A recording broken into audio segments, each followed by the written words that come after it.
was going to Forest Heights Middle School. I actually got jumped in.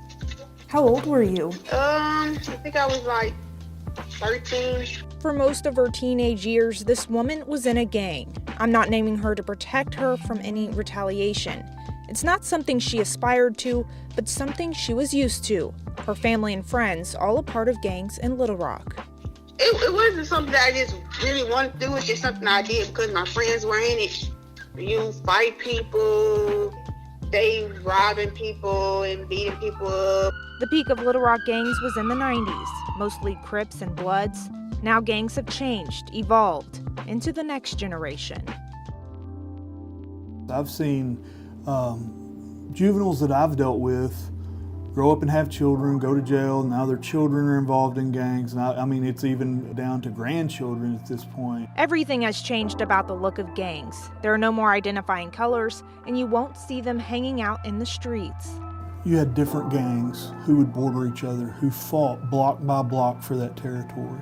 Territory meant more distribution and more money. That's why they got into so much, and it was very violent, very, very violent. Tons of shooting, tons of murders. From the street level dealer to now, the biggest difference is technology. Cell phones, apps, and the internet have made crime go digital. Schools are typically the starting point for gang initiation now, making for younger members too. With social media and everything else, it's not so much that we grew up next to each other, it's we go to school to each other together, we know each other, and it leads to a lot of hybridization of these gangs, because a lot of the newer gangs might claim, hey, I'm with this gang, but then if their dad was from the East End, you know, they'll say East Side and whatever their gang is. Because you got 10 and 11-year-olds in gangs now, 9-year-olds in gangs. They shouldn't even know nothing about that. And they got guns. They're able to get their hands on guns and everything now.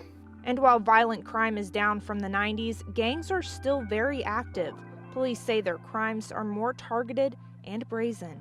Back then, if you had a drive-by, you know, somebody with handguns and shoot a couple rounds, and now there'll be 30 rounds, 40 rounds fired. Back then, they would rob people at nighttime. Now they're robbing them in broad daylight, and they're killing them in broad daylight. Also, there's a power shift with the new generation. Women are now more accepted as high-ranking members, something that's never been seen before. Women are taking over now. They're selling drugs and robbing people and scamming people and all of that. They have the more authority. We didn't have, the women didn't have no type of authority. We always had to listen to the men. But there's one piece of advice this former gang member is giving to current members. You don't want your parent to bury you at a young age. You don't want your parent to be sitting there crying because they don't know where you at nighttime, who you with, or if somebody didn't kidnap you because you want to be around the wrong crowd. The gang is not the way to take, you know, unless you want to be dead or in jail, you would want to fix your life now while you got the chance. So should you be scared getting in the crossfires of gang crime? Yes and no. Random acts of violent crime are rare with gangs. Most cases LRPD see of violent crime come from people that know each other. But you could be more susceptible to fraud or scams related to gang activity. LRPD recommends you always stay cautious when making any financial transactions over the phone or computer.